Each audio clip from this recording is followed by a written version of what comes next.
When I read this story, I recalled a beautiful piece of work that I had come across 7 years ago. Essay on Man by Alexander Pope. The phrases that kept resounding in my ears were, "Heaven from all creatures hides the book of fate, all but the page prescribed their present state." Here, Alexander Pope criticizes man, saying that God has given all the powers in man's hand. God has made man superior to that of all creatures living on earth, given him the power to control over all the earth. The only thing that God hasn't given the power to man is of seeing the future. But man never counts his blessing. He keeps blaming God and criticizing all of God's ways, accusing God for not revealing the future to him. The reason why I have quoted Pope's words here is because it relates with the story that we are about to be introduced to. People are normally very excited and anxious to know about their future. The story is about a child who is prophesied or say predicted to be a warrior, having indomitable courage, which means someone who is impossible to be defeated, a champion of champions, yet would meet his death because of a tiger. The child grows to be a king, eventually killing all the tigers in his land single-handedly. However, how this brave but arrogant king meets his death has been humorously narrated by Kalki. It is a sharp criticism of people in power. Let us first know about the author.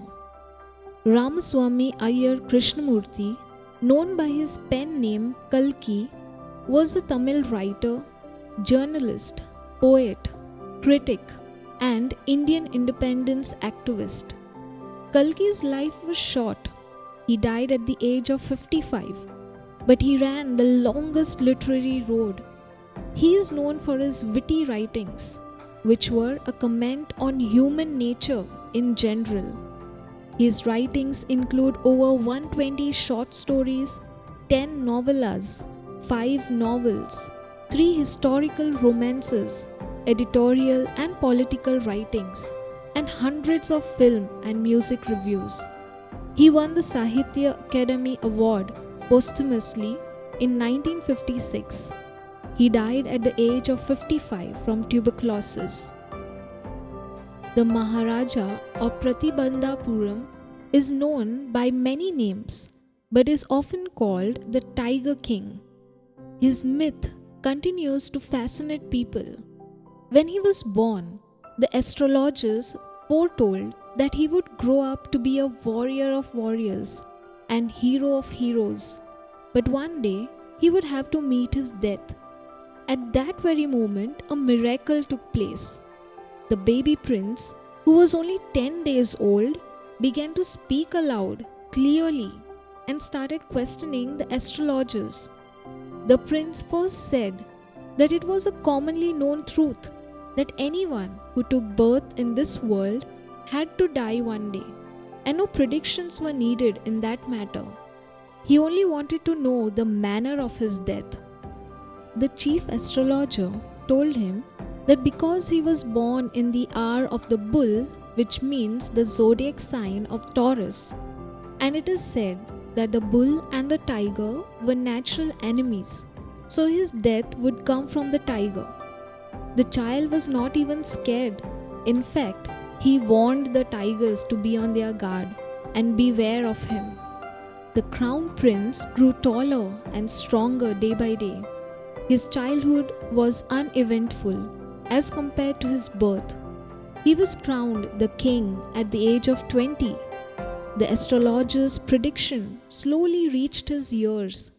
He went on a tiger hunt and killed his first tiger. Elated by his feat, which means excited by his achievement, which requires great courage and skill, he sent for the state astrologer. The astrologer again warned the king that the prophecy was right. He might kill 99 tigers, but the 100th tiger would prove to be fatal for him. If the king would succeed in killing the 100th tiger, the astrologer promised to cut off his tuft of hair, burn all his astrology books, and become an insurance agent. Yes, I think you found the humor here. The Maharaja banned tiger hunting in his kingdom. A proclamation was issued that if anyone dared to fling even a stone at a tiger, all his wealth and property would be confiscated, meaning taken away with authority or seized. The king was adamant to prove the prediction wrong and vowed to attend to all other matters only after killing 100 tigers. The Maharaja faced many dangers on his quest, but each time it was the Maharaja who won. At one point of time, he even stood in danger of losing his kingdom. After many deliberations with his Diwan over the issue, they came up with a plan by bribing an officer's wife, which costed him 3 lakh rupees. But his kingdom was saved. The Maharaja's tiger hunts were very successful. Within 10 years, he was able to kill 70 tigers. As a result, the tiger population became extinct in Pratibandhapuram. The Maharaja devised a scheme for killing the remaining tigers. He called up the Diwan and asked him to find a royal princess of a royal family in any other native state with a large tiger population. The Diwan followed the order and found the right girl for him. The Maharaja killed 5 to 6 tigers each time he visited his father-in-law. He managed to kill 99 tigers, and then, unfortunately, the tigers of his father-in-law's kingdom were all dead. Now, only one tiger remained to be killed. The Maharaja was sad as he was unable to find the last tiger. Suddenly, there came up a news that a tiger had been seen in a hillside village. He was so happy at the news that he announced a 3-year exemption from all taxes for that village and set out on the hunt at once. The tiger, it seemed, kept himself hidden. The Maharaja became furious and he ordered that the land taxes would be doubled. The Diwan tried to warn him that such a measure could prove to be catastrophic. In anger, the Maharaja asked the Diwan to resign. Just to save himself, the Diwan decided to give up the old tiger that had been brought from the People's Park in Madras and kept hidden in his house. Later, the Diwan was somehow able to leave the tiger in the forest in which the Maharaja had been hunting. The Maharaja was delighted to see the 100th tiger and tried to carefully aim and shoot the beast. The tiger fell in a crumpled heap. The Maharaja was overjoyed as he had fulfilled his vow. He ordered the tiger to be brought to the capital in a grand procession. After the Maharaja left, the hunters went to take a close look at the tiger. They were shocked to see that the tiger was still alive. The tiger had fainted from the shock of the bullet whizzing past him. They decided not to tell the Maharaja about it as they feared losing their jobs. One of the hunters then killed the tiger himself. After achieving the feat, the Maharaja turned his attention to his child. It was his 3rd birthday and he wished to give him something special. He searched but couldn't find anything worthy enough. Finally, he spotted a wooden tiger and brought it for his son. The wooden tiger was carved by an unskilled carpenter. Tiny slivers of wood stood up like quills all over it.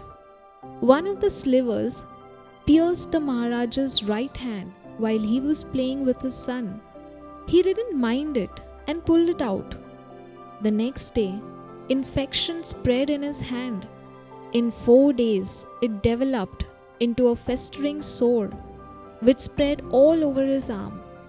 3 surgeons from Madras operated on him but were unable to save his life.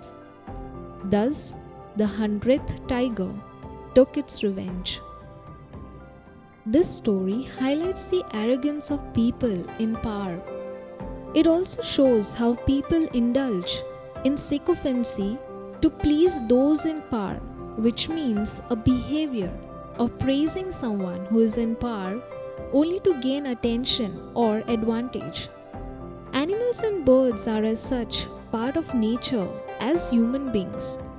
The destruction of haphazard killing of one species may not only lead to its extinction, but will adversely affect the ecological balance.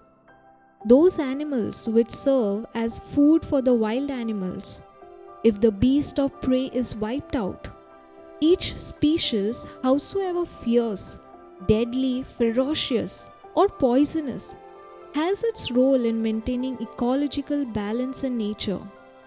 The Creator gifted the creation to man in order to look after it and to nurture it, not procure satisfaction from it and be entertained. The story deals with the theme of court politics and the general attitude of those in power towards innocent human beings and animals. The Tiger King was not interested in the welfare of his subjects. Instead, he wanted to kill all the tigers in his kingdom for fear of death. However strong a warrior, he still was afraid to die. Again, rightly said by Alexander Pope, "Created half to rise and half to fall, great Lord of all things, yet a prey to all." He was constantly surrounded by flatterers who took advantage of the situation in order to get promoted. The king stopped thinking about managing the affairs of the kingdom and his family and focused single-mindedly on the pursuit of hunting and killing tigers. However, his fate depended on the 100th tiger he thought he had killed. The irony lies in the fact that the king got killed by a crudely made wooden tiger. It seems that even nature took its revenge on the killing of innocent wild animals. The title of the story effectively is a pun on the king who killed 99 tigers and got killed by the 100th tiger, which in turn was not a living one but a wooden toy. The surgeon's announcement of the surgery being successful seems to be ironical. The surgeons were supposed to announce it as a bad news. Instead, they called it successful.